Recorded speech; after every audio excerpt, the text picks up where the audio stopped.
So it's a very good day. Illustrations by Pete. Yes, I finished another sketchbook. It takes me time. This one was a few years, but I did it, and I'm going to share with you all the stuff that's in there. So I know there are a lot of people that want to see what's inside the sketchbook, but I'm sharing this with you. I'm not sharing it with them, nobody else, just with you. So you keep an eye out for them. Make sure that if you see them coming, you just close your screen, okay? They're out there, but they're not going to get in.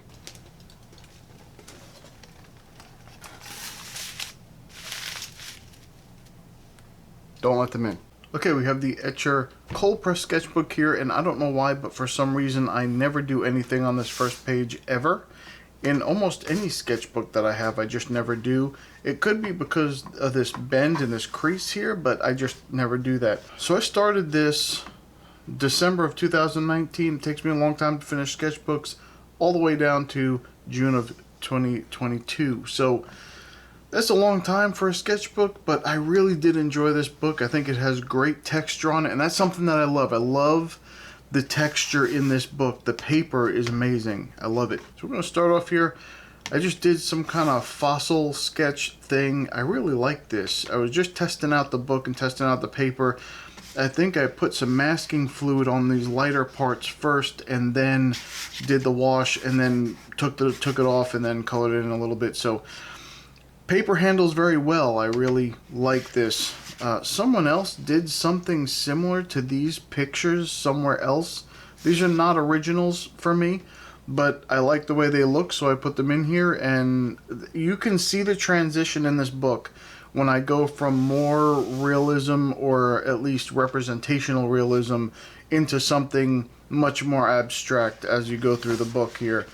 So this is just a 2020 Daniel Smith palette, and then the M. Graham and Holbein gouache palette. So I had watercolor and gouache in one palette. Again, most of the things that are in here are not original ideas. I just did them because I liked them. I saw them and said, hey, I want to try putting that in the book. And they were probably in someone else's sketchbook, and that's what I started off doing. So this, I don't remember where I saw this, but I know this was not an actual picture that I drew. This was in someone else's sketchbook, and I just drew this as well. This, I believe, was a wet and wet wash from Steve Mitchell over Mind of Watercolor. I think he did something similar to this. I thought it was a cool idea, and I just wanted to try and test this book and see how much water I could lay on it without it pilling or anything like that, and it handled it fine. There was no pilling, and I soaked this page quite a bit. So I actually like this. I like how eerie it looks and just kind of misty. Here's a line wash of a barn with a little silo on the end. Again, I saw this somewhere and I really liked it. It was similar, not exactly the same, but similar, and I wanted to put this in here. And I love doing these kind of drawings, this kind of paintings, line and wash. They're some of my favorite things to do. I just enjoy. I know they look a little cartoony. They're more cartoony than realistic, but I just enjoy doing these. This was fun. So originally I put some masking fluid down. No, I didn't put any masking fluid down on this one. This one I just put in all of the watercolor and then drew this. You can actually see the change in color in the tree as it goes up into the sky. You can see the yellow from the cloud running right along it. You can see the gray running right. It's just, I put this in after. I love the way that looks. It almost looks like it's reflecting the light that's coming from behind it. So I think it's a really good technique. I enjoyed that. Also, some dry brushing in where the water is makes it look a little rougher, and I like that too. So that's a cool technique. If you'd like to do landscapes, I would recommend trying this. Just do a light wash and then do some dry brushing with some darker color just for the water part, but make everything else look smooth, and it just gives it a great effect. I really enjoyed that. Again, I was just doing a little landscape here, and actually the focus of this was actually these trees here. I didn't even plan the rest of this. I wanted to make sure that I could do these trees with a little bit of highlight around the edge, a little bit of the darker spots inside, and make it look a little bit more realistic or something like that. And I really enjoyed this one. There's no pen on this one, which is rare for me. I like putting ink in my drawings and my paintings, but in this one I didn't. I really like how that sky came out. The clouds came out really cool, so I was happy with it. This is a little bit more of a dramatic drawing, painting. You can definitely say I did the watercolor, did the ink in here, and I think I got the picture from Pixabay. I don't think it's not an original picture or anything like that, but I did really enjoy doing this piece, and I like doing that weird little fake background. I just thought that added more than the actual flower. I think if I just did the flower without the background, just like that, it wouldn't look as cool as it does with that weird background behind it. So everyone knows how much I love birds. This is a puffin, and this was, I was excited about this one because it looks more realistic than I intended it to look. I first put in the color, and then I was, okay, I'll put in a little bit of detail, and I just went way overboard on the detail and made it look much more realistic than I intended originally, but I still like it. And then I did that weird little background again. I think it came out great. It's probably one of my favorite drawings in the whole book. This is around Halloween, and I wanted to see if I can make things look a little bit creepy. So it doesn't look bright and vibrant, it looks kind of dulled. And the thing that I really like about this is that the green on the pumpkin actually looks like mold. It doesn't look like green from a pumpkin. It looks like mold is growing on it, and it's a little bit dark and dreary. And that's what I enjoyed about this one. Okay, now a lot of these will have videos attached to them from here on, because then I started doing videos. This one here, the thing that I loved about this piece was the way that the background blended so smoothly, and this was a real test for this book. I wanted to see how smooth of a background I could get, and it was very smooth, and I loved that part of it. So the thing I was really trying to show about this piece, though, besides that, was this technique over here. So at first, I laid in all the colors for the sky, and I just followed this line down. So all behind these rocks are all the colors of the sky layered in behind here. And then I went ahead and put Payne's blue-gray over the top of it. Just put a solid shape in. I didn't clear any spots or anything. It was just a solid dark shape of that color. Then I went in and lifted, and what you can see is almost like a reflection of the background on the face of all the rocks. And that was the technique I was actually trying to highlight in this whole piece. The rest of it was just extra. It was just something I did to fill it in. But really, the background, the smoothness, and then that technique was all I was trying to demonstrate here. So this is one that did not turn out the way it was supposed to turn out. And so I started to do kind of like a background like this here. Didn't like the way it was really coming out, so I just filled it in with Payne's blue-gray, the whole section here. And then I dabbed it out, blotted it out. And then I just put a little abstract drawing in here. Looks kind of like a weird sea monster over here. That was unintended until the time that I actually did it. But the rest of it is just some weird, could be an underwater scene. I don't know, could be. And I put here, and I was in such a hurry when I was doing this that I missed the word. But anyway, an artistic mistake is only a doodle opportunity in disguise. Making mistakes is better than faking perfection. And that's a quote from the internet. Again, just doing some testing and putting in a little sky just to see how it would look. That was originally intended for this side, only I had a little bit of extra color in here. But this one came out much better. I was much happier with this. I'm into my Star Wars stuff. I like that stuff. I like those movies. And I just put a Yoda in there. I thought he looked pretty cool in his little robe and doing his little flips and stuff. So anyway, put him in here, and I did that weird background again. That's probably my favorite part of this whole drawing here, is that background. So this was just color testing, and sometimes this is how I test color. I pick like 3 colors, primaries, and these are my primaries. I have a yellow and a red and a blue. Now, although they're not exactly yellow, red, and blue. But then I mix them together in a scene, put a little house thing here, and put a little woods behind it, a little meadow in front, the sky in the background, and just see, do the colors work? Are they homogeneous? Can I use them like this in something else? And this is the first huge departure from anything else in the book. I just put down some watercolor. It did not turn out the greatest. I'm not the most happy with this piece, but it's not terrible. I do like it. It's just very different than anything else that I have done or will do in the future of this book. So this technique with the mountains is something that I love to do. I was happy again with the background. Again, this book is amazing for blending watercolor. It just works so well. So I just put a little bit of trees in the front. The main focus with these mountains here, and what I did was I painted the whole thing and then dabbed in there's a little bit of, there's gouache on here, that white gouache, and then I dabbed in the darker spots and the way that they came out, and then blended a little bit of that out. It came out perfect, exactly how I wanted it to come out. I was very happy with this piece. I don't know what even happened here. This is not finished. I just gave up on it. I did this. I don't even know what happened here, so I can't even try to explain it. I don't even remember what happened. So this has black watercolor ground behind it to make it look very dreary and dark. And then I put some gouache over the top, and it just looks like a night scene. Almost like if you were looking in a really good camera that had really good night vision or low light performance, but through the lens of it, and that's basically what you would see at night. Again, there's black watercolor ground behind. You can see right there some of it sticking through.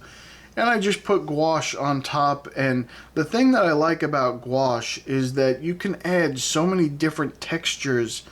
I put the gouache with the watercolor, so I always put a white patch of gouache, then I would add the watercolor and create texture with that and form and shape.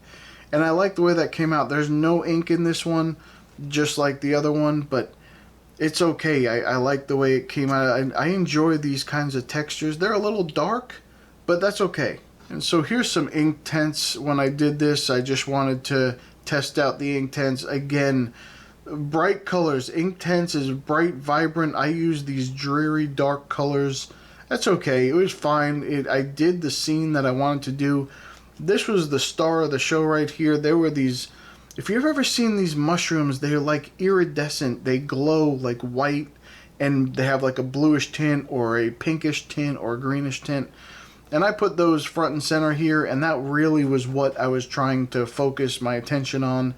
And it came out great. I enjoyed the way that came out, and the ink in here added so much to this. If there was no ink here, it would look like just a blob. But most of this is just the ink. And then I went on top of this a little bit with the white Inktense block, and just wanted to see if I get some color on top with the white Inktense block, see if it worked like gouache. And it did a pretty good job. It came out pretty good. So this here is just some, again, Inktense. I didn't put any lines in this either. No ink in this. I don't know why. I probably would like it more if I did, but I was trying to showcase the Inktense block, and that's what I did. And I enjoyed the textures that I could get with it, and little fine lines and things with the brush, and it came out great, and the color underneath didn't move. And I was happy with this one, and it's bright. It's a lot more vibrant than the other one. So one of my favorite subjects is birch trees. I don't know why. I love birch trees. I like painting them. I like drawing them. So I did a little birch tree thing here. Little background that's kind of fiery red. And I enjoyed this, but it's airy is what it is. It just reminds me of something you're walking in the woods in Pennsylvania with the snow, and this is what you would come across. Here's another birch tree. I like them. I enjoy doing that. I really like the background, how that kind of wisps off into the distance and just kind of in the back. I like the way that came out. I was very happy with this one. So here's an abstract that's like I had just finished watching the Venom movie, and it was Venom 2, and I didn't know I had this weird little pattern in my head that I wanted to put out here, so that's what I did. And then I added some color and made it kind of unique, but it's an abstract is all it is. And I think, in my opinion, I enjoy this one. I think it's interesting to look at, but I know where it came from, so that's where that is. And this has become one of my favorite things to do. I love doing this wash in the background. This happens to be, I believe, the Inktense in the background, but anything in the background is fine with me. And then put like a heavy Payne's gray, or it's a heavy Payne's blue gray in the background, and then put some gouache on top and create some texture with it. I like the way that looks. I like the way it comes out. And if you look at these two side by side, you can see the patterns are relatively the same. You have this big thing here. You also have it over here. You have the things sticking out the back here. You also have them over here. You have the line that comes down the bottom here. You also have it here. So very similar pattern, but I just did this. I like doing these. I really enjoy these. And there's a surprise, another birch tree. I know that's shocking to you at this point, but I like them. And this one I wanted to blend some warmer colors into the tree as well. And I like the way that came out as well. This is the deadly Mortobius fish, the lesser. In case you were wondering, it's a cross section, and then I just explain all the little things that are all around it. This was a fun one. I was just messing around, goofing around, created this fish thing, and here it is. So this one, I wanted to paint with a palette knife. I wasn't really sure how it was going to go, so I started just going this way with the palette knife, scooping a little bit up, and then putting it down. Didn't work out. Then I started taking the palette knife and smearing the paint around. It's watercolor paint. Then I went back in and I put a lot of detail with the ink, and well, not so much texture, but just I made sure I outlined every line that I could. And this is what I ended up with. I don't know if it's interesting at all, but it's what I tried to do, and I did it. So this was with the Graphitin paint pans, and I love the color palette. These are just amazing. I love to work with them. They look soft and velvety and muted, but still bright enough that they pop a little bit. So I like that. And then I went back and put in a lot of detail with ink, and I think that's what really made it come alive, is all the little detail everywhere that I could put it. I really like doing these kinds of things. And this is an example of the wraparound method. So I start with one shape, and then I just keep wrapping color around the same shape until it forms a solid block. And that's just what I did here, and I like it. This was an automatic painting. It does absolutely nothing for me. It was not, I didn't get any inspiration from it. It wasn't nice or pleasing at all. I did not like this even a little bit. This, however, is the doodle. This is an abstract doodle watercolor, and that one I did like. So there's no ink in here, but it was a lot more. It was a doodle, and I actually got something out of it. I think it's interesting to look at, and I enjoy it. This one, I don't get any of this. I don't know why people do stuff like this. It doesn't help me at all.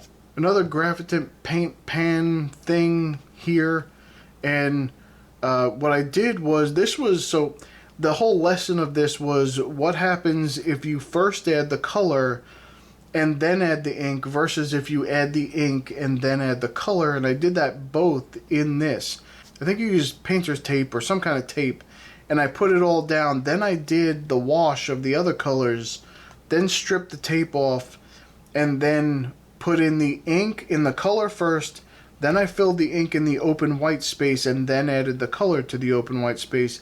And I think either way, you can't tell what was done which way. You can make it look however you want anyway. So I think it looks cleaner when you put the paint down and then you put the lines, because you can follow the paint a little bit better.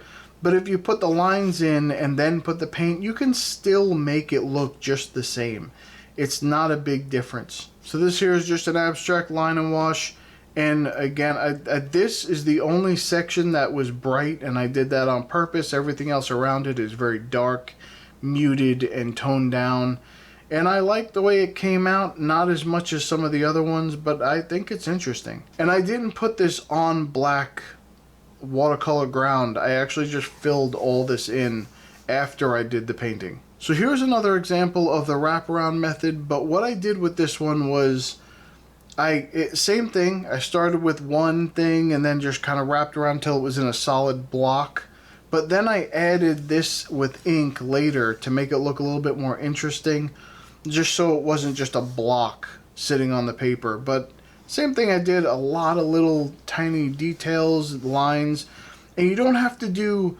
When I say a lot, I'm not saying that it's a very varied. You can look at most of these. There's just a lot of tiny little lines in here. Most of them are going the same way or making it look like it's splitting the color, like it's a block of wood or something, or an old tree that you kind of just split It's all dried. And I like that effect. It's something that I like to do in paintings, and I do it frequently. So this was just an experiment with ink. I put water down and then dropped ink on the spots and let the color spread.